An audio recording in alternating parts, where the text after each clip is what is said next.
नमस्कार मित्रांनो, the global टाइम्समध्ये आपलं स्वागत आहे. आज आपण दातांच्या आरोग्यावर लोक रोज करत असलेल्या चुका आणि त्याचे खरे उपाय जाणून घेणार आहोत. चला, सुरू करूया. हॅलो, मी डॉक्टर सचिन गोरे.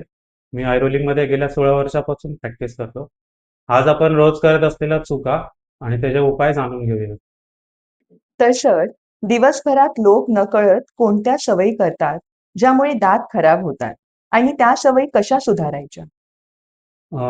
ब्रश न करणे, फ्लॉस न करणे ह्यामुळे दातांना कीड लागू शकते. तर दिवसातून 2 वेळा ब्रश करणं खूप गरजेचं आहे. तसंच फ्लॉस करणंही गरजेचं आहे. त्यामुळे 2 दातांच्या मध्ये कीड वगैरे लागू शकत नाही. तसंच कठीण गोष्टीवरती चावू नये, जास्त हार्ड गोष्टीवरती. नेल बायटिंग किंवा मग पेनाची टोपणं वगैरे असं जास्त हार्ड गोष्टीवरती बाईट करू नये. त्यामुळे दातांना क्रॅक्स जाऊ शकतात किंवा दातांचं नुकसान होऊ शकतं. तसेच तंबाखू आणि गुटख्याचं सेवन करू नये. त्यामुळे दातांना हानी पोहोचू शकते. ब्रशिंग किंवा फ्लॉसिंग सोडून कॅव्हिटीज किंवा गम डिजीज रोखण्याचा दुसरा असा प्रॅक्टिकल मार्ग आहे का?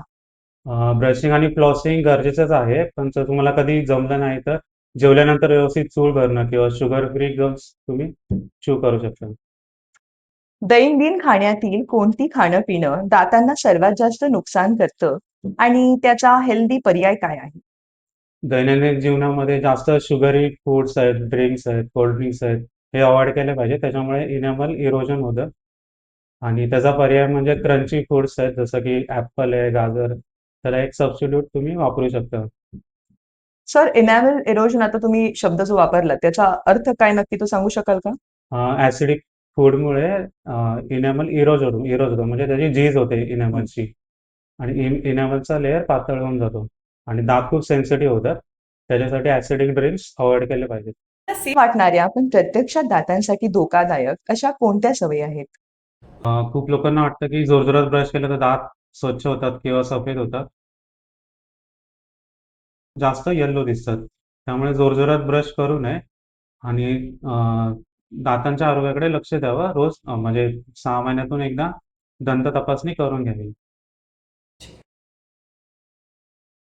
तोंडाची हेल्थ आपल्या शरीरावर म्हणजेच आपल्या हार्टवरती, डायजेशनवरती कशी परिणाम करते? भरपूर साऱ्या गम डिसीजमध्ये इन्फेक्शन असेल तोंडामध्ये तर हार्ट इन्फेक्शन होऊ शकतं. त्याला बॅक्टेरियो एंडोकार्डायटिस बोलतात आणि ब्लड स्ट्रीममध्ये पण इन्फेक्शन जाऊ शकतं. त्यामुळे तोंडाची हेल्थ व्यवस्थित ठेवणं खूप गरजेचं आहे. खूप जणांना दात मिसिंग असतात किंवा दात किडलेले असतात. त्यामुळे च्युइंग प्रॉपर होत नाही आणि इनडायजेशन होऊ शकतं किंवा पोटामध्ये इन्फेक्शन पण होऊ शकतं. दातांबद्दलची कोणती मोठी मिसकन्सेप्शन आजही लोक मांडतात आणि ती चुकीची का आहे? खूप लोकांना वाटतं, की दात काढल्यावरती नजर कमी येते किंवा दिसायला कमी येतं, पण असं काहीच नाहीये. डोळ्याचा आणि दातांचा काहीच संबंध नाहीये. हा एक मोठा मिसकन्सेप्शन आहे आणि दुसरा जोरजोरात ब्रश केल्यावरती दात सफेद होतात किंवा स्वच्छ होतात, तसं काही नाहीये. दात कधी पण लाईट ब्रशिंगनेच करावेत. सर, एक डेंटिस्ट म्हणून आमच्या प्रेक्षकांनी रोज कोणती एक सवय नक्की लावावी असं तुम्ही सुचवाल आणि का? रोज रात्री झोपताना ब्रश करावा. त्यामुळे दातातले अन्नकण अडकलेले असतील तर निघून जातील आणि दात किडणार नाहीत आणि झोपायच्या आधी एकदा फ्लॉस करावा. म्हणजे 2 दातांच्या मध्ये कीड नाही लागणार.